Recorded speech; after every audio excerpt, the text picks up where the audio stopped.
What is going on, guys? We are back for week 4 of Stackfest. It still gets me every time when I get to say Stackfest because it's a wonderful name for the show. If you have not watched this show before here on RotoGrinders, we go through a little bit different, right? We are kind of going game by game, but we're going game by game through the most notable fantasy football games for DFS purposes because we want to load up on these games. We want to be playing quarterbacks, running backs, wide receivers from both teams and finding our way to the top of tournaments. I am, as always, your host, Erik Beimfohr, joined by Matt Kelley and Dario. Dario, I got to say it right. Offstein, correct? Yeah. You have to remind me. Okay, good. We got it.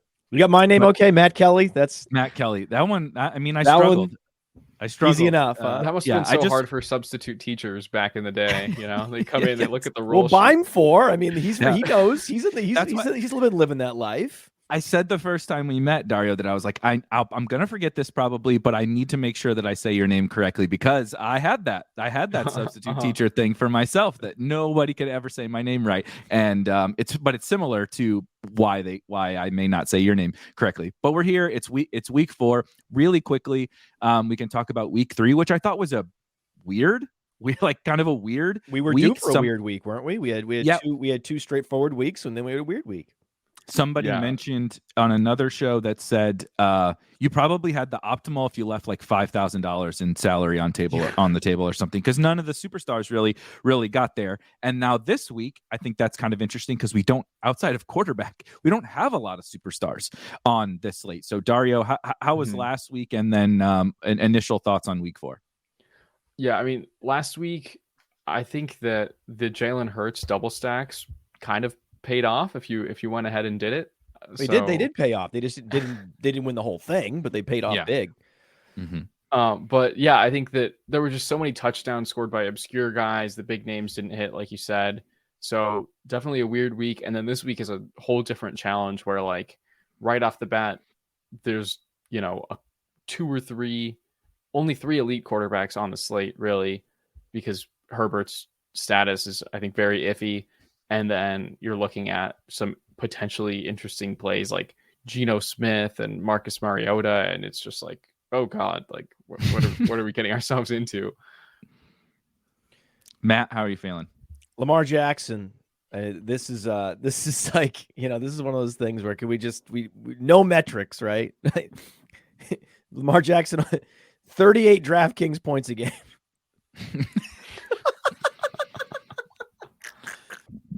It's amazing.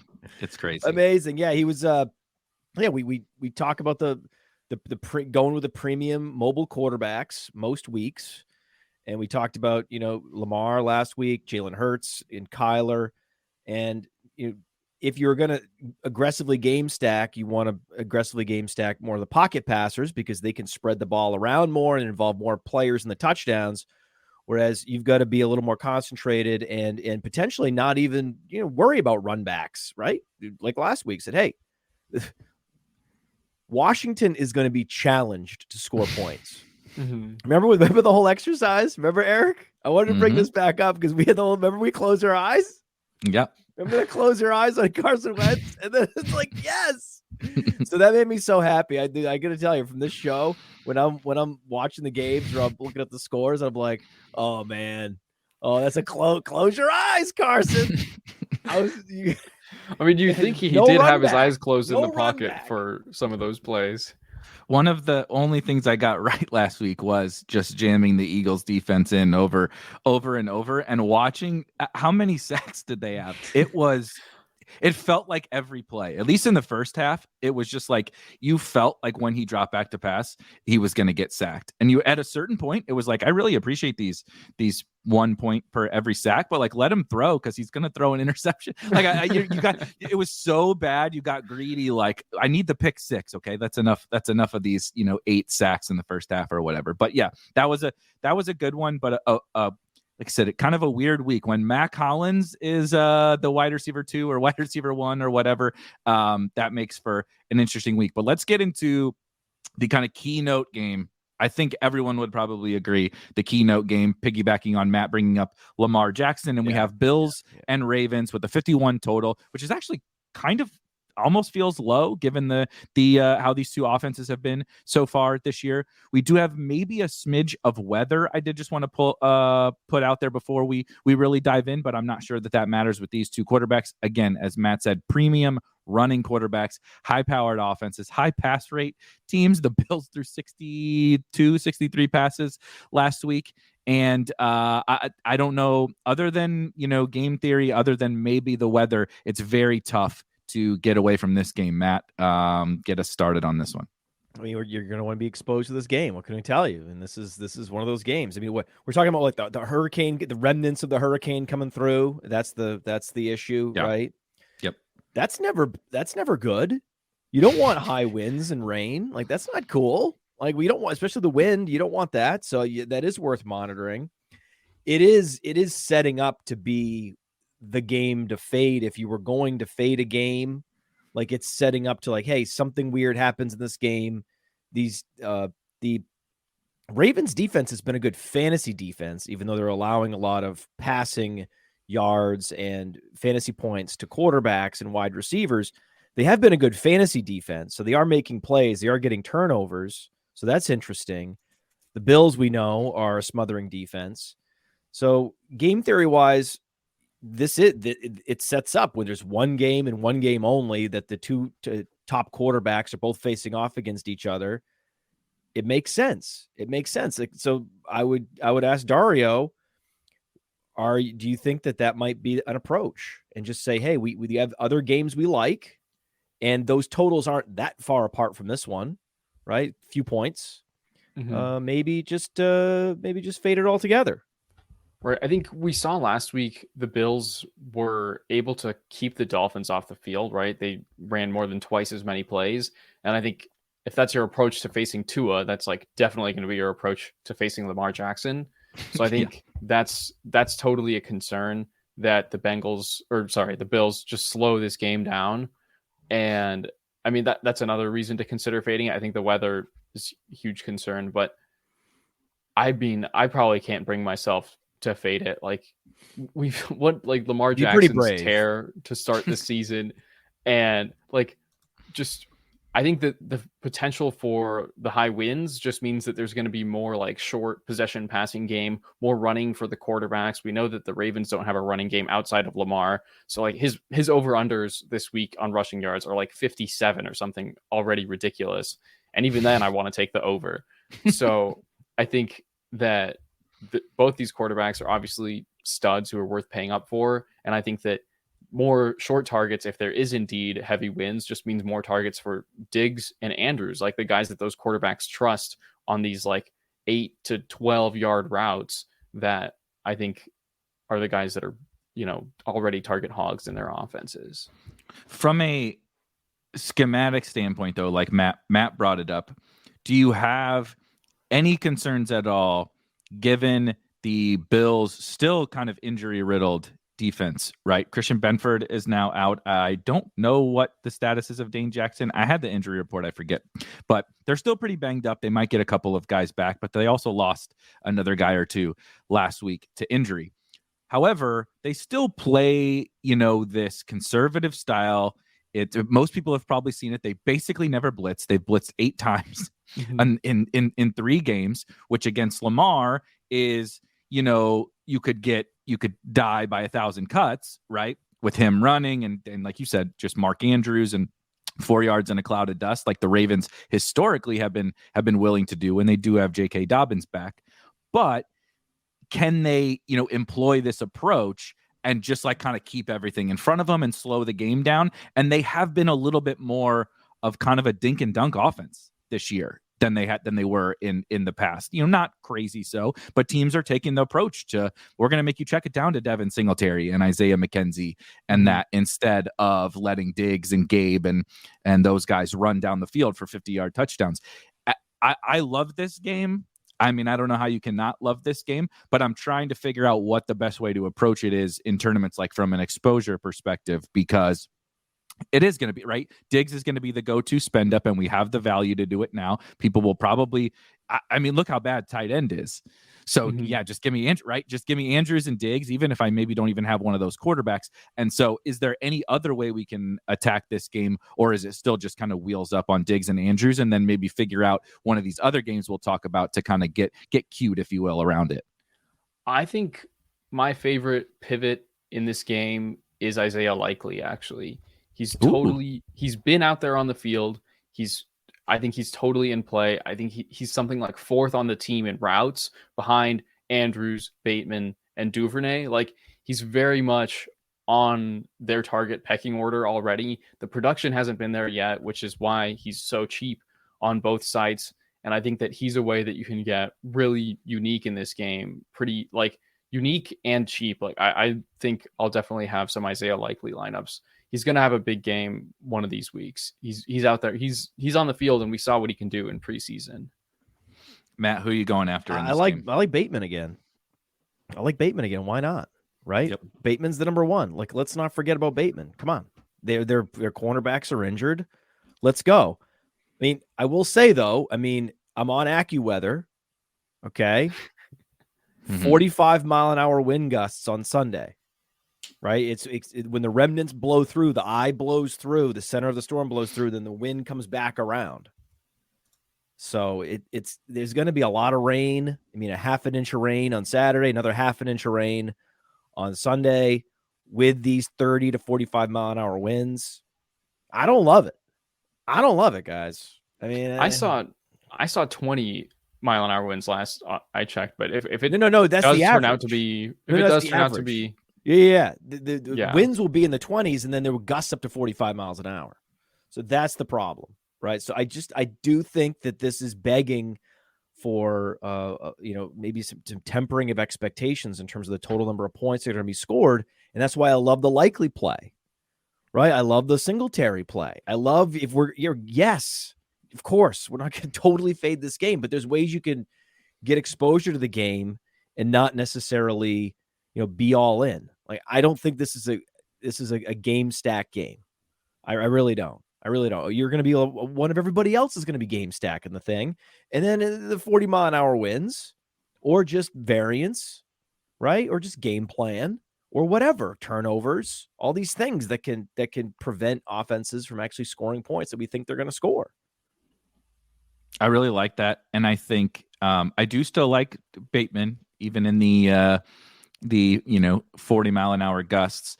I think he is the perfect example of a guy who is leverage on he's, like you said, he's the wide receiver one in, if we set aside the weather, by far the most exciting game of the week. And we're talking about a guy who's been fairly productive on 60 to 65% of the snaps. It's only going to go up over the course of the season, kind of like Matt said, and I think it was week 1, Bateman is only going to get more expensive, and we're kind of seeing that come to fruition, right? He's producing on a semi-limited snap share because they're kind of rotating all these guys, right? They're kind of a funky offense, but he's the guy. If it's not Andrews, it's Bateman in their offense. Yeah. I mean, the air yards have gone down every week, right? He goes from a 70% snap share, 108 air yards, and then it's 85 air yards, and it's down to 70 air yards. But he's still getting 70 air yards at a minimum per week, right? He's still getting 6 targets per week. I mean, he's not getting 10 targets a week, but in any given week, especially if it's a shootout of any kind, it could easily pop up. Or the defense says, hey, okay, we just can't let Andrews beat us. Right. And then they create some sort of cover 3 offense or some sort of bracket coverage where it takes away the seam route. Okay. Right. Then it's all about Bateman. So there's going to be big Bateman weeks out there. And this would be a week for that, right? He's also very good after the catch. So he's not just an air yards guy.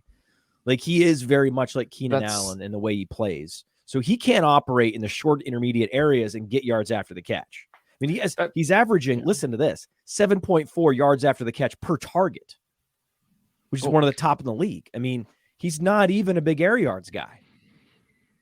That was something I was going to say is, like, you watch any clips of Rashad Bateman with the ball in his hands after a catch, and it's like routinely 10 yards, makes 1 or 2 defenders miss. Like, it's really impressive. And I think that the Ravens would be mistaken not to, continue upping his volume, like we've said, because that's one thing that's been concerning so far is he's absolutely overperforming the volume he's seen and like his expected fantasy points profile. He's gotten kind of lucky on touchdowns, but he's just looked so good doing it that I think, we hope that if there's rational coaching, and the Ravens are a team that we tend to see good coaching from, that they're going to give him the ball more and get him in situations that, just put him in a position to win. What about a little Justice Hill dabble? Justice Hill? He's looked good too. Outside of the one run, was it 2 weeks ago, 3 weeks ago, or whatever it was? He had the long run that he just ran out of bounds, and he I'm not sure if he could have scored, but it could have been at least a long gain. And he showed the vision of the kid on the 6-year-old or whatever that's playing Little League for the first time. However, he has been the guy with Dobbins right in the back. It's almost just a straight up split between the two of them, and he has looked explosive. He ran 13 routes. He had a 50% snap share. He had explosive runs. He doesn't cost anything. Mm-hmm. If we're doing the likelies, I kind of like this idea. I like this strategy. I like this. Hey, we're fine. We're getting big exposure to this game with Likely and Singletary, Bateman and Hill. Yeah, it seems like we like more Ravens than we like Bills. Which is interesting, right? Because the Bills now they're banged up, but the Bills have been the better defense for an extended period. I mean, before they got banged up this year, they were just elite, an absolutely elite defense. And now I'm not so sure that they are. But the problem with the Bills is Diggs is the most expensive wide receiver on the slate by a good margin. I guess him and Devontae. Gabriel Davis, who I still like, and I think the wind is the big problem for Gabe. I think this would be the spot where we would probably, if it was sunny and 75 on Sunday and no wind, we would be like, okay, this is the time. Gabe's going to catch one of the long touchdowns. But he's the guy I think most impacted by this. McKenzie, whatever. It just gets a little hairy. Is McKenzie whatever because he's basically supplanted Crowder. Yep. And if Gabe Davis is highly questionable, which he is, and this doesn't shape up to be a Gabe Davis week, if it is going to favor the short and intermediate route runners, this is another guy like Dawson Knox, another guy it's like the cheaper options from this game. Sure, you can get exposure. Just don't devote your whole, bankroll to this game. Just maybe, little skinny stacking here and there. Devin Singletary had 10 targets last week. I haven't seen people talking about that enough. I mean, it was definitely the way that the Dolphins defense was playing them. But like you said, Eric, the way that every defense has to approach the Bills now is just get your safeties real deep. Don't let Josh Allen beat you over the top. And last week that just happened to lead to 10 Devin Singletary targets. And would you guys be surprised if we saw 6 or 7 Devin Singletary targets this week? I don't think I would. 6 or 7 Dawson Knox targets. Also very possible. Play. Yep. I think to put a bow on this one, I think it's one where I want to get to Sunday, right? We're recording this on a Friday. We'll see that your weather can change and all of that. And if the field is going to go completely off of this game, kind of like we're talking about because of the weather, maybe I'll sprinkle a couple more of the premium stacks in than we're originally planning here. But if everybody's still going to be it's 20-mile-an-hour winds, it's Josh Allen, it's Lamar Jackson, Stephon Diggs, I'm not worried. I do think I want to be a little bit more on the other side. The only thing I was also going to say on McKenzie, I do like him maybe a little bit more. I think it's not that they've come out and said this. What I think is kind of becoming the case is when they're playing a little bit more of an aggressive man style defense, Crowder's a fine player. McKenzie is an explosive dude. And he can run away from the defense and when they get the ball in his hands. And so the Ravens, remember the Ravens game against Burrow and Chase and Higgins and everything last year where they don't care who's back there at corner, they're going to bring pressure. They're going to play man. They're going to do their thing on defense. And I think that leads itself to McKenzie more than Crowder. And then if we have the wind element, like we're talking about, maybe it is just a lot more McKenzie. So I think he's a little more interesting than I probably said. Yeah, a little McKenzie, a little Bateman is only what 2.3% owned on DraftKings, 3.6 on FanDuel. So, yeah, I mean, there's no ownership on Bateman. Criminally right now. low there. Yeah, and then another thing I just want to say about the Ravens secondary is like, when was the last time Devontae Parker had a good game before last week? And but the whole reason we were even excited about Dolphins and Ravens 2 weeks ago, we were like, hey, that Ravens secondary's pretty sus. Like, it's Tyreek and Waddle, and then what do you know? They each scored 40 points. Like, I think maybe we're just like getting a little bit too cute. And like you said, if the field does pivot off this game, like, I wouldn't be surprised to see another 30 burger for Diggs here, just the way that the Ravens secondary has been. I think it's a good one to monitor over these next couple of days. Maybe the most important thing to monitor over these next couple of days, because as we get into these next couple of games, I do think we have a pretty good idea of where the field is going to be going. The next one up on the list is hilarious. Well, no, one thing that's important. Okay, he's first of all, he has the highest ownership because his salaries is lower relative on FanDuel. So he has the number one ownership, right? 22%. He's the highest owned, projected to be on per Chris Jimino on RotoGrinders. Okay, so it's a much better idea to just auto fade the chalkiest wide receiver than the chalkiest running back. Oftentimes you can get really in trouble fading the chalkiest running back. It's almost never a bad idea because wide receiver production, if we take a step back, wide receiver production is so volatile week to week, right? It is so volatile week to week. Even Justin Jefferson, everyone's like, shock, what's wrong with Justin Jefferson? Hey, guys, he's a wide receiver.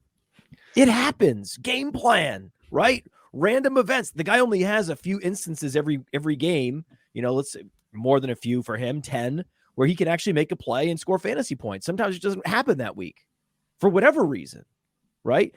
Pass tip to the line of scrimmage, all these things, right? It's just wide receiver production week to week is so volatile, and their projections are much more fragile than running backs. So in general, whenever I see the most expensive wide receiver being the number one most rostered, it becomes an easy fade on principle, regardless of the weather.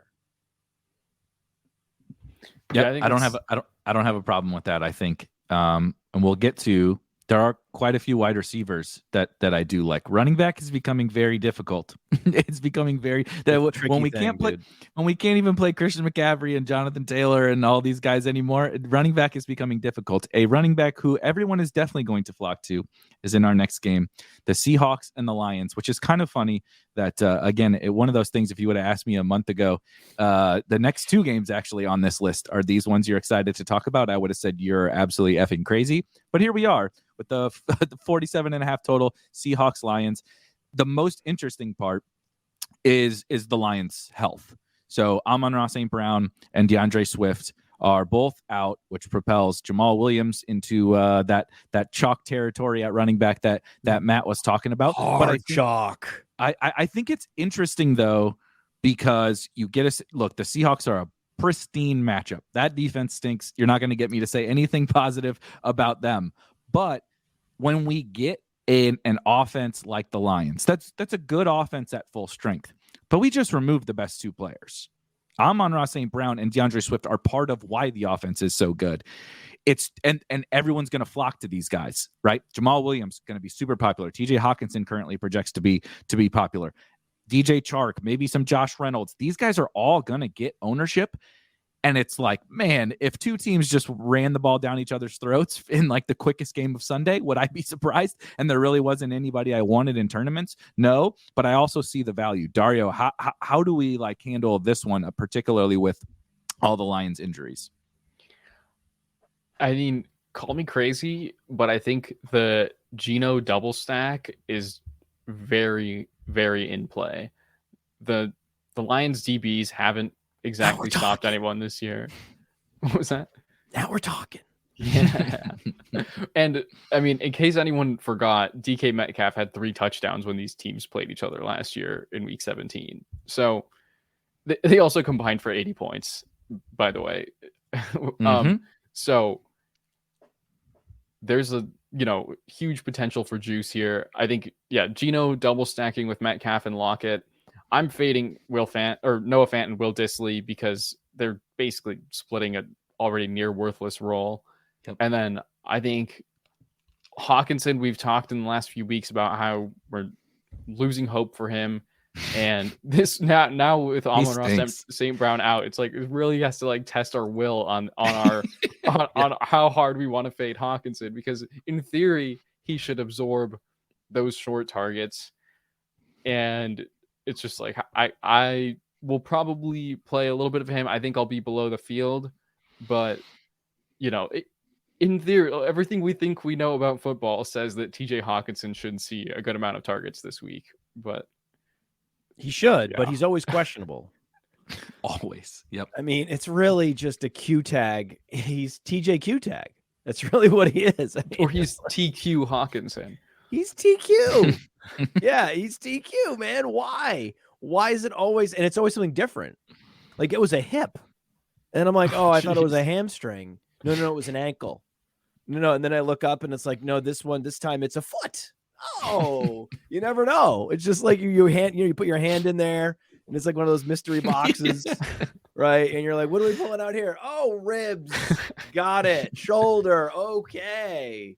Good for you, TJ. Q. TJ injury charades. That's what it is. It's just, you have to I act don't out know, the man. injury I mean, this week. it's going to be the reminder is that ownership on a single player doesn't matter as much as the overall ownership on your lineup. So as long as you're getting variance other places, as long as you're going low owned other places and playing some, Bateman and some, dart throws on the Justice Hills and these kinds of guys, then you can play Jamal Williams. Go right ahead. Right. So much more likely to play Jamal Williams this week than Stephon Diggs. If it turns out, again, we have no idea what's going to happen with the weather and how ownership is going to shift. But if Stephon Diggs turns out to be the number one, then it's going to be an easy fade, like I said. But this is the creative game. Can we just get some stats on Geno Smith? I mean, good for Geno Smith. This guy endured a lot, right? His time in New York was not fun. He was belittled and embarrassed and still has a very cool attitude about the whole thing, which is what I love, right? He's been pressured a lot this year, but when he hasn't pressured, can you guess what his completion percentage is with a clean pocket right now when he's not pressured? Guess. I'm going to guess 82%, only because I know his completion percentage on the whole is somewhere in the upper 70s. I was going to say 85. Yep.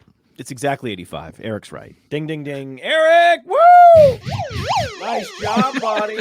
Good job. That's it, right on the nose. He must have, I don't know if he was this idea of a computer in front of, I don't know.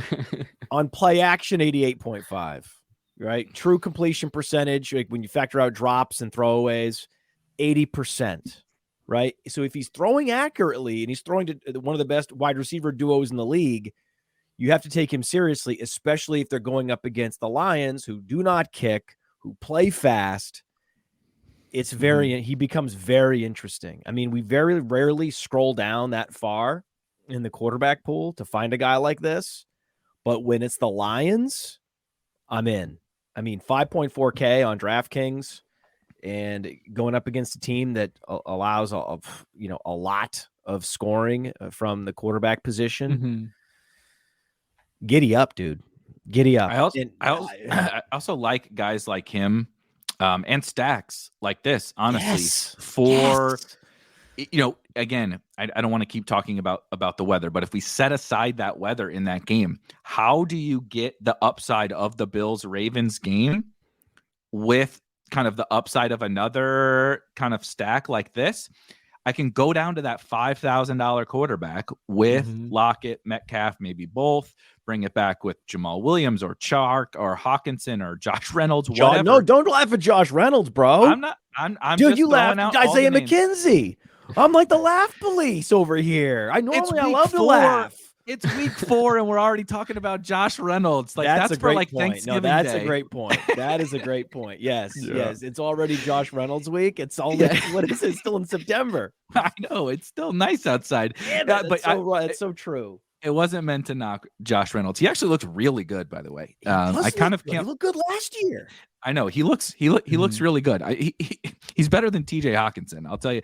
I'm taking TJ Hawkinson is going to catch 2 touchdowns because I'm dunking on him now, but he's not good at football.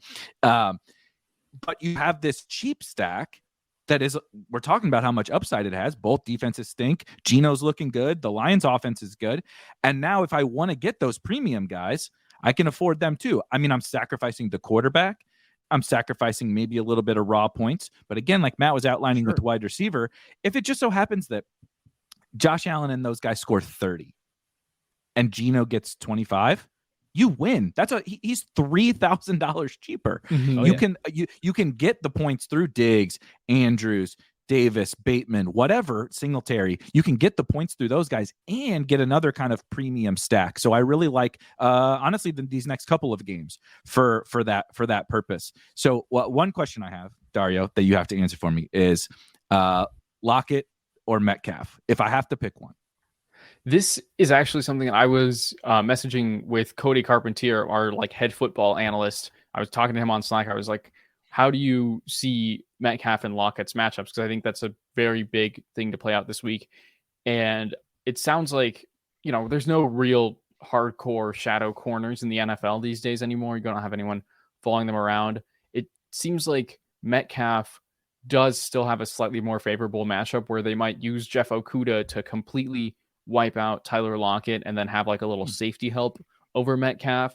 And I think that DK Metcalf's route tree has really changed this year in terms of where he's being targeted. Last year, we know he led the league in unrealized air yards because of the nature of Russell Wilson. Let me just chuck it to DK Metcalf. And this year, they're using him much more as a possession receiver. So if he's on the lesser of the Lions' 2 corners because they're putting safety help over the top and then trying to isolate, Okudah on Lockett, and then Metcalf can beat, win on those short routes, get those accurate throws from Geno Smith. I think that it's worth paying up for DK this week. I like it. Yeah, Matt, here's the thing. We talk about the game that Vegas is getting wrong. Well, this is it. What do we love? Offenses that are better than the defenses, right? So we have 2 offenses facing off with defenses that are measurably worse than the offenses. So that's the perfect comment. And it doesn't much matter that it's DeAndre Swift being out versus Craig Reynolds. Sadly, based on, expected points added and all the analytics around the running back position, it's not going to affect the game outcome, whether it's Swift or Reynolds. As much as fantasy gamers, it feels crazy to say that. Amon-Ra is a big deal, though. I mean, Amon-Ra, he materially impacts scoring, having him on the field or not. So that is going to be a problem, but I don't think I think Vegas maybe overvalues that, or maybe just the brand and the public perception of Geno Smith and the Seahawks and the Lions is what's holding this total down, right? I think that a rational view of this game, knowing it's at Ford Field, it's not even in Seattle, right, where there could be some conditions. It's outside. We're talking about, this is a Lions home game. This should be a 50-point total. It absolutely should be, where there should be a little bit more of a debate between, okay, this game versus the other game. I actually think that I'd be so much more comfortable given the salaries and just the weapons that you have, where DK is healthy and Lockett's healthy and Josh Reynolds is underrated and Jamal Williams is probably going to have a day, everybody. And if he doesn't have a day in tournaments, if he gets injured in the first quarter, it's going to be Craig Reynolds going nuclear, right? Nuclear. So you got to have some Craig Reynolds just on that, just in case there's a first half injury. And he's going to play either way. Anyway. He's going to be out there probably running more routes than Jamal Williams.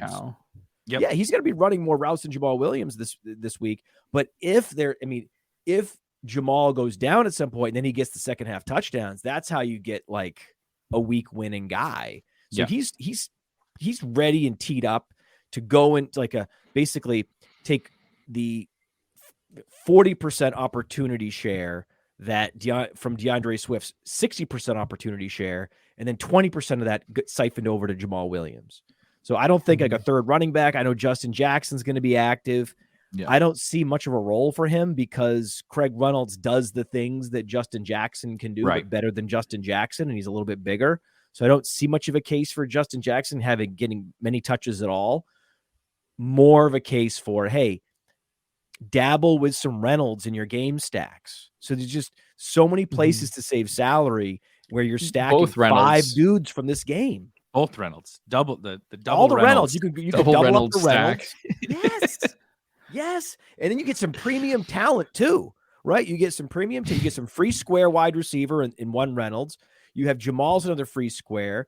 You've got a total dark horse running back that you can sneak in there. Then you've got 2 really talented wide receivers that we all love playing in GPPs like for the last 3 years. Yep. On the other side of the game. Come on. You just don't. I just don't like the tight ends. I love that we're more like going to do that, and then we're going to dabble in like likely at tight end. So we're going to get we'll get our Bills Ravens exposure, but it may be by dabbling there and concentrating attention on this game in particular. I like this game a lot, and then it's also got the weird line, the 3.5, where it's like, hey guys, line's 3.5. Take the Seahawks. You might as well. The Lions are all beat up, right? They're definitely trying to coax the people into the Seahawks. Yeah, now come on, people. Take the Seahawks. The Lions. They're not that good. They're the Lions. Because it could be. It still could be a Lions go ham in this game, right? That's still very possible. They've been the offense has been great, and just because there's no St. Brown doesn't mean that they're just going to stop producing. In that hypothetical scenario, I'm gonna steal a move from Matt here, but close your eyes and Khalif Raymond runs a 4.39 40. There's the other guy. There's the other guy. There's another free square. He's gonna be running routes this week, and he has a pretty solid target rate over the last 3 years. 17% on a tiny sample this year, 16% last year. He's this week's Mac Hollins. I said it. Oh, there we go. He very well could be. One of these 2 guys, Reynolds or Raymond, is this week's Mac Hollins. I had to put his name out there. I think. Thank God you did. I'll be throwing a dart or 2 on Raymond. He's kind of like my Isaiah Likely level deep pivot for this game. Yeah, just go deep, man. Look deep into your heart, right? And find the guy that's the guy behind the guy, and also play him a little bit. When the top dudes are out, the top 2, they command such attention, and they have such a center of gravity to them, especially with touch gravity, where you remove St. Brown, you remove Swift, the number of vacated opportunities from week to week is just enormous, and you just don't know how that void's going to be filled exactly. So just bet on all these different combinations, dude. That's what I was going to say. Remember, it was actually the Lions, and I feel like it's going to be the Lions a lot this year, which I think we mentioned in that show too. But when we had the Washington and Lions game, our general thesis was you need to load up on this game. It doesn't mean you have to play Wentz or you have to play Goff, but we basically said if you're playing 150 teams, I would put 150 versions of this stack into your, skinny stacks, full game stacks. This game is, I think the Seahawks Lions game is more of a crux of this slate even than the Ravens and Bills game is. But it's heartbreaking too that the weather might bail everybody out on this. I know. And they pivot to this game when we were like, please don't rain, please wind die down, preserve our zig versus zag game of the week, and don't let everybody pile into it. Right, just because of the weather. I do think there are enough options on both sides that you can mix and match your way through. Again, it was kind of like the Washington thing. They had 3 wide receivers, a tight end, and a running back that you could play. Detroit back then still had Amon-Ra and had Swift and had all these guys that you could cycle through and just rotate all those pairings. I mean, Seattle, we haven't talked about Rashad Penny. Dario mentioned the game last year when there was 80 points. You know who the superstar of that game was besides Amon-Ra? Rashad Penny. He's 49. He's sub 5K on DraftKings. Oh my God, we forgot about Penny. He's still there. There's all these guys. There. He's a guy that's there. there's all these, and he's good at the game. The Seattle run game is not good at the game, but Rashad Penny is good at the game. And so you just have, right, you can get access to this game with Josh Reynolds and Rashad Penny secondary stacks. And you're not, I mean, nobody's doing that. You want to do Khalif Raymond, you want to do your Tyler Lockett and Craig Reynolds, right? There's so many ways to go about this game that I think it's just such an awesome tournament game, but over kind of a portfolio. I'll be honest, if I had to pick, I don't know yet. Like you said, give me one guy from each side. I don't know who I'm picking. We can probably wrap up with that. If you guys had to pick one Lion, one Seahawk, who would that be? But my take is that I kind of want all of them. Yeah, I would go if I had to pick one and one, I would just go the wide receivers, Metcalf and Reynolds. I think that's or if you feel like you're getting some fringy guys elsewhere, then just Metcalf and Williams. No, don't overthink it too much.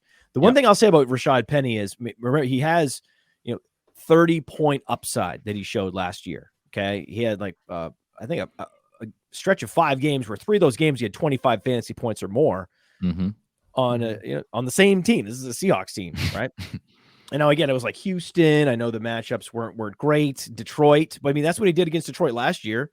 They played Detroit week 17. He put up 32.5 fantasy points. He had 185 total yards. Followed that up against Arizona the next week with 190 total yards. This is why he's a little more owned on DraftKings. I think he's top 15 in ownership among running backs on DraftKings this week. But he's priced up on FanDuel. So the game theorists would actually say play more Penny on FanDuel, where the salary is going to chase people off him, but he has the upside to justify that salary regardless. Yeah, that comment right there from Chase, exactly what I was thinking there with my pick. What I was going to say, I think it's just Metcalf and Chark, because I think I said this on my show that I do, which is First Mover. It's like the early look at DFS slate on Mondays.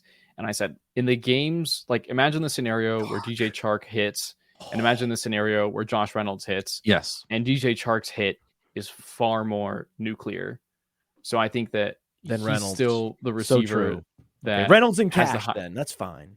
There you go. That's fine. There you go. That's fine. I have to admit, I'm a little bit skittish on Chark because he's burned me all year. But his ownership's way down. So I didn't know. I kind of imagined his ownership being much higher because of the matchup and the injury. It may bump the next time that they get synced up. The ownership numbers get synced up, but as long as they stay under 5, yeah, baby.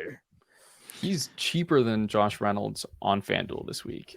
What? In case you guys weren't aware. He is? Yeah. Oh, okay. Wow. That's crazy. I mean, they're fairly close on DraftKings. All right, he's been 5K on DraftKings all year. I mean, that's been what he is. Let's hit another game that's very similar. Not in quite the plethora of options, but that again a month ago I would have said, Dario, you want to talk about Browns Falcons? Like, are you sure about this? But again, 47.5 total. Jacoby Brissett and Geno Smith must have both went and got baptized at the same place this offseason because they're both playing out of their minds. Marcus Mariota, also in this game, has looked really good to me. Still running, had a rushing touchdown last week, maybe not the yards. The Falcons averaged 7.5 points per yards per play against the Seahawks. If that tells you anything about what the Lions are going to do. Wow. The Falcons are just lighting up that Seahawks defense, and the Browns have been a little susceptible in the air, and it's only 2 dudes on the Falcons in the air, Kyle Pitts and Drake London, and the Browns have maybe 1 or 2 more options, but I think it's an appealing game where, again, it's cheap. Both quarterbacks are cheap. Kind of all the receivers and tight ends are at least reasonably priced, not expensive. Nick Chubb is kind of expensive, who maybe we'll obviously have to talk about, but there's not that many options, right? It's only, if it's going to be scoring, Kyle Pitts, Drake London, maybe CPAT, and then Nick Chubb, Amari Cooper, David Njoku, right? There's only a couple of options generally on each side, which makes for good game stacks. What do you think, Dario?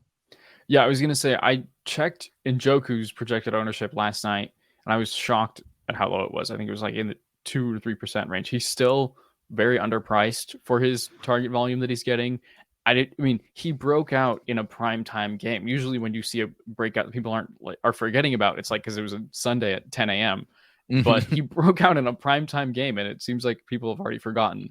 So I think David Njoku is very live this week. And then I think Kareem Hunt, his opportunity share hasn't gone down over the course of like weeks 2 and 3. We saw him get the 2 touchdowns in week 1. Everyone was like, oh man, like, should we have faded Nick Chubb?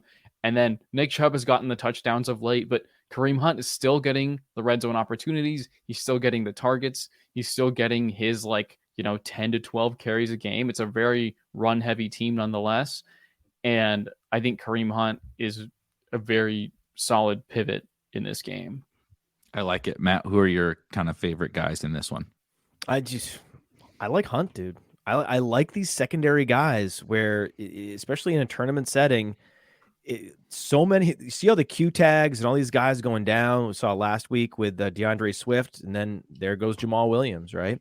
Yep. So that's all the more of a case for scenarios that unfold in the normal football game. There's Kareem Hunt, and he can do it without an injury. That's the thing.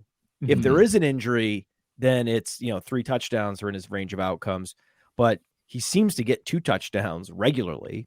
Yeah, which is pretty amazing. It's not like he's still the 1B. He's not the touch leader by any means, but it doesn't. They're so run heavy that I have to agree with that. I love and I also love it. Yeah, I love Njoku too. I mean, the thing with Njoku is the salary did reset, right? Because it happened in the Thursday night game. So now he's up at 3.7K. He's now in that Dawson Knox Schultz zone, but he's still below those guys. And I think we can, even though they're both questionable, I think that David Njoku has more upside week in, week out than TJ Hawkinson, for example. Oh, and so, Njoku's questionable tag was just a rest day. Like, I think he got removed from the injury. It was a knee injury, but they've already removed the injury designation. Right, like, right. He's not. I don't believe got he's the green really light for Sunday. I saw that this morning. So. I don't think he's banged up the way Hawkinson is. So I think Njoku is probably the play of the week in terms of tournaments at the tight end position. And Cordarrelle Patterson. I mean, the guy looks awesome. Yep. So I mean, he's got a knee injury. Is he actually questionable, or is that he did return to practice on Friday? So it looks like he's going to play. I assume I don't know. Missing practice on Wednesday and Thursday makes me nervous with anyone. I think so. I'd say it's pretty much. I'm looking at it as like a legit questionable for him. But I think that even if he does play, they might hold him back, which could mean more targets toward Pitts in London. And then especially if he misses the game, I mean, like, jam Pitts in London like all day, because the Cordarrelle Patterson's target share is legit, and that's going to open some things up if he doesn't go. I view kind of Pitts in London like a lesser Metcalf, Lockett, like we just talked about. Like, those are the 2 guys in the passing game on that side of the foot. Like, you want to play Hunt, you want to play Chubb, maybe you want to play Njoku or Amari or whatever that you want to do from the Brown side. You have these 2 options that's the passing game, dude. Like, Bryan Edwards isn't even active anymore on game days. So sorry to tell you, Olamide Zaccheaus is not going to be earning a bunch of volume, right? And they don't. Mariota's not throwing a ton to the backs. It's just those 2 dudes. So again, I really like this game, probably a little bit more for secondaries, but I think you can play Mariota and Brissett both in tournaments, kind of like Geno. I think Brissett too. I think you can play Brissett. So here's my crazy. Yeah, you're talking about running backs. Okay, if this running back goes down or something like that, here's my Jacoby Brissett, the QB sneak god. Is what he is. He's going to have a game this year where he throws for 250 and 2 and has 2 QB sneak touchdowns. He's going to pull the Tom Brady or whatever. The guy's the best QB sneaker in the league. It's going to happen. 10 yards rushing in every single game this year. It's going to happen. He's going to do something. And I just think it's one of those. I'm not sure he has the upside of Mariota and Geno Smith, but he's got a great matchup. He's got good weapons. If he just happens, right? If they scored 35 points and he happens to have 4 of the touchdowns, that's just kind of touchdown luck. Can we just acknowledge the sentence of the upside of Mariota and Geno Smith? Because that is not something I don't think any of us thought we'd hear on a DFS show. Well, the thing this is, season. Mariota's been hurting himself. He's been stalling a lot of these drives out. He's been fumbling every game, and he has like 3 interceptions in 3 games. So he's going to have one of these games where he has a pretty clean sheet, in the turnover department. And that means a lot more of these drives can be sustained. And that means that there's fewer back and forth and more scoring. And that's how you could boom the upside a little bit with Mariota, because we know that he certainly has he's got at least 6 rushing attempts in every single game. He has the ability, he has the athleticism to go for 70 like he did in against New Orleans in week 1. Mm-hmm. So yeah, I mean, Mariota, Geno Smith, those are the salary savers I like. And Pitts this week, 5K. Yep. I mean, he was a little bit less last week. It's bumped a little bit, but it's still, I mean, Kyle Pitts, 5K. Yes, please. So we were close. We were real. Last week was close on Kyle Pitts. He had Mariota missed him for probably a 60-yard touchdown on the first drive, I think it was. Have a day, dude. And then he's gonna have a day. He got open. Finally got tackled inside target. The 5-1 play too. Yeah. Yep. And drew a holding in the end zone. It's coming. It's coming for. You got to distribute it around. You got to distribute it to Njoku. You got to give some Goddard always from Goddard in there. Feel free to fade Hawkinson. Pitts, Andrews. I mean, just you mix it around. And there was wasn't there one super inexpensive tight end on the slate this week that we were talking about? Oh, Likely. Bingo. Yeah. There you go. I think that's a nice little. That's a maybe one other guy that's super cheap, Tunyon. Given that his target volume's going up and they don't have any receivers. But that would be maybe the tight end mixture. It's you got to make sure that you're not concentrating on any given tight end. Like you don't want to be like, hey, I'm betting this is the week for Pitts. Like just I know that's going to be the last couple of weeks has been a real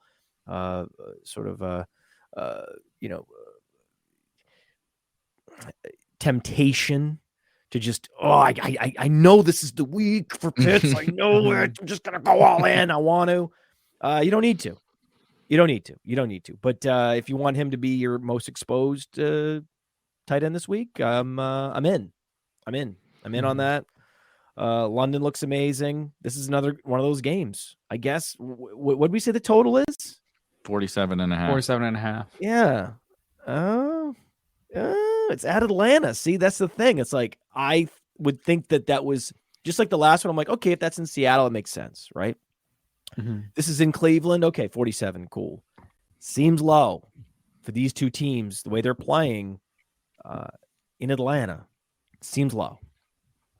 I like it. The you segueing into one of our last games, one of the tight ends that you mentioned in Jacksonville at Philly this week, not in one of the nice domes, but we do have a 45.5 total. And the Jaguars have been quite this pleasant surprise so far. I'm a little worried it's a smidge fraudulent given who they've played so far. I'm not particularly worried about that the Eagles are fraudulent, but I do think this could be the fun game where the Jags are just good enough on offense to push the Eagles a little bit. The Eagles have been solidly multiple percentage points pass rate over expectation, despite the fact they're kicking the shit out of everybody. They're up 24 points in the second half, still 5% over pass rate over expected. Jalen Hurts looks awesome. Devonta Smith showed everybody why he won the Heisman last week, and he's not expensive at all, and he's not owned either. A.J. Brown is A.J. Brown. Dallas Goedert. It feels like the Eagles, to me, are just, especially in these matchups, maybe there will come a week where we're not talking about the Eagles, but the Jaguars' defense is not good enough, in my opinion. I know they've had a couple good games. It's not good enough to not have Jalen Hurts, A.J. Brown, Devonta Smith. Yeah. Rinse, repeat. Mm-hmm. What do you say? Rinse, repeat. Probably not going to be a Devonta Smith week. Like he seems like an oscillator to me, right? Where it's going to be this week or not next week, then next week, then the next week, then not this week, then next week. Always A.J. Brown, always Jalen Hurts. We're saving all this money. right? We're going to play True. all these cheap Lions, and we're going to, why not? Cheap Seahawks even. You're going to spend somewhere. Spend it on A.J. Brown against the Jaguars, right? I mean, that seems like if it were 3 weeks ago, if I said that, you'd be like, yeah, exactly. Crazy. Yep. Yeah, so chalky, yeah. And it's like, no, now it's different. That's a different Jaguar. Now, they are playing great. They've been a revelation. Their defense looks great. But it's okay to be skeptical and just let them beat Philly. Okay, I know that let them beat the Chargers. Okay, they did it. Okay, fine, right? But with no Keenan Allen, it was just Justin Herbert was not himself. No, Lindsley and Slater this hurt. Game, yeah, losing Slater. Bosa too. Bosa, right? Good call. It was the Chargers injury woes. Oh, geez. I mean, the Chargers cursed every year. Eagles are healthy. They're the best team in the NFC. Yeah. Show me you can do it against the Eagles. Just show it to me. Just show it to me. Just show it to me. So again, that's what we said. We said make or break week for ETN. Like ETN, we're gonna find out what he is. No. This week we'll find out.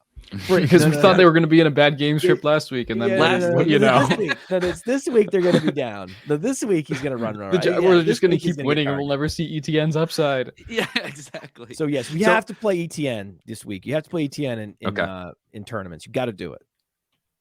So Dario, is ETN then the bring back to our Eagles stacks, or this one is trickier to me. So this is where I definitely need you guys' help. Christian Kirk has been popping. Zay Jones is getting obviously a boatload of targets. Our god awful projections right now. I don't mean that they're awful. I mean it makes me sick that Evan Ingram kind of pops from a point per dollar perspective, and then you have ETN. But if the Eagles are going to go hang 40 on somebody, I think somebody on the Jags are competent enough, even in a bad matchup, to do something. Is it ETN? Do you like the wide receivers? What do you think? I mean, for me, it's just Christian Kirk, like especially because Zay Jones is questionable to play. I don't think he's going to play, actually. Yeah, it sounds like he got sort of re-injured on Thursday. Like it kind of took a weird turn midweek. Sounds like getting worse. But I think if he doesn't play, that makes things worse for Kirk because then he's the only credible threat in their passing game. But if Zay Jones is out there and they have to respect him, then I definitely like the spot for Kirk. But Christian Kirk has just been a total stud this year in terms of earning targets, being used in the red zone in a smart way by Doug Peterson. So I think that if the Eagles are going to be way out ahead and the Jaguars will be chasing them, like I think for me, even though he's the most expensive piece of the offense, like it's Christian Kirk. So last thing on this, I don't think this changes a lot, but it's at least interesting that I think we should bring up because we just, as we're speaking, got news. Boston Scott is out. And so Miles Sanders has already been getting a very large percentage of that work. I do think we would prefer to attack through the air against the Jags. But if it's now down from that 3-man backfield to the 2-man backfield, and we were seeing the most, I've played Miles Sanders basically every week this year, right? And at least some teams. And he mostly looks good. He's even catching the ball a little bit. He's getting, 60 to 70% of the backfield work. And then they get down to the red zone and in comes Boston Scott, right? We got to do the Boston Scott's the new Jordan Howard. Yeah, I know he was on the team last year, but it's like Miles isn't allowed to score touchdowns. If he's out and it is a little bit expensive, maybe we want that Bills-Ravens game on a team, right? So that's where we used our salary. Can we pivot from maybe one of the chalky running backs to a Miles Sanders without Boston Scott? I think so. I think like the 3-man to the 2-man.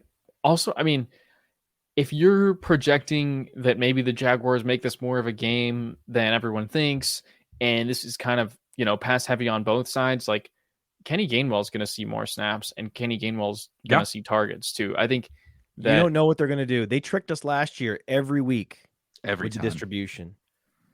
So that's Trey Sermon, 2 touchdowns incoming. Oh God, yeah. Yes, here comes Trey Sermon. I just wanted to bring it up as kind of the last little guy. Not like you said. Well, what's Gainwell's price? Gainwell's super cheap. He's 4.9K. I guess he's not super cheap. Same price as Rashad Penny. a few He's the $100 same price as less than Rashad Penny. ETN. God damn it. He's not. All right. I think you want I know this guy didn't pan out, but the week 1 Amir Abdullah, the 4K flat, catch some passes, maybe get into the end zone and get me my 16 points and get out of Dodge. And like, you can win with that guy. But just the closer he gets to the Jamal Williams, to the Khalil Herberts, right? These guys that are just project for so many more points, it becomes more difficult. The game, Dario said this right before we got on. I'm also just incredibly fascinated by this last game. I think somebody in the chat even mentioned this was their favorite game, but Broncos Raiders. Everyone has written off the Broncos, and frankly, everyone's probably written off the Raiders too, because they kind of stink. And now we're even getting Josh McDaniels cheating videos coming out on the internet, and all kinds of chaos going on in the AFC West. The market, though, all of our opponents, we're done with the Broncos. That's it. Russ is cooked. Russ doesn't need to cook. He is cooked. Yeah. It's over for Russ, right? That's what everybody thinks. We can't play $5,500 Jerry Jeudy. We can't play Cortland Sutton, blah, blah, blah. But this game sets up for me really well for tournaments where we've kind of talked about this. It's so consolidated, especially on the Denver side, but honestly on both sides. It's so consolidated that if Russ can bounce back at all and be old Russ, I mean, it's just wheels up. Like, if you were able to get Tyler Lockett and DK Metcalf stacks back in the day at these prices, you know, with Russ, we would just be talking about how much to play, not if to play it. And so pretty interested in what you guys think about this game. Matt, sorry, I didn't mean to cut you off. What's up with the 45-point total in this game? What do they know? The secret sauce is telling Vegas that the Broncos have a damn good secondary, and it looks like they do. I think that's the scary aspect of it for me, is like, I don't know if I'm stacking Carr because of how good this Broncos secondary has been. You're not playing Carr this week. You're not playing Carr this week. You play Russ in this one, right? This is a Russ game. This is all Russ, baby. Oh yeah. But are you worried, Dario? Are you worried? Dude, where's my car? Kind of weak. Yeah. Aren't you worried? Yeah, yes, I'm always worried. That worries me. Like, the Raiders. I mean, look at how the Broncos have won the games that they've won this season, right? It's like they haven't needed anything from their offense, because in their 2 wins, like, they gave up 10 points to San Francisco and 16 points to Houston. So, I mean, I think you're part of the play here is Russ is like overdue for some touchdown regression. Same goes for Cortland Sutton. Like, they've just run extremely bad in the red zone. And maybe that's because Nathaniel Hackett is actually a terrible coach and they'll just be this way all year. But I think that they're due for some positive regression. And yeah, you play Russ, stack him with Sutton, and then bring it back with, I mean, like, Mac Hollins rerun. If Hunter Renfro's out again, do we do that? Yeah, that's the issue, right? You don't really want to play anyone on the Raiders. It's possible this defense is good enough. Like last week, we said, hey, you don't need to run back with Jalen Hurts.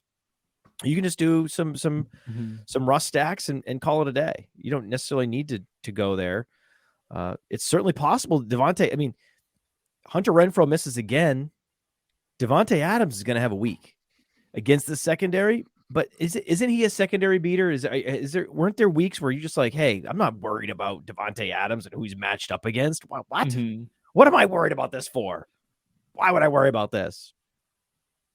It's like week 1 Jefferson against Jair, right? Everybody was like, oh, aren't you worried about Justin Jefferson? He's got a tough matchup with Jair Alexander, and then he had 40 fantasy points in the first half. You know, it's like sometimes these guys.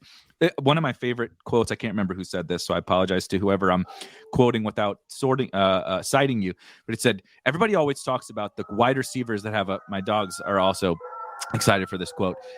The wide receivers having a tough matchup, but so does that corner.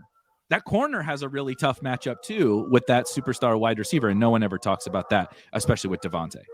Yeah, he's also used in the red zone, right? Heavily. He's like he was the go-to player on the 1 yard line last year. Right. So he's got a touchdown in every game this year. It's just a matter of 2 touchdowns. He doesn't have to get 100 yards as long as he gets 80 yards and 2 touchdowns. Yeah. It's no problem. It's easy.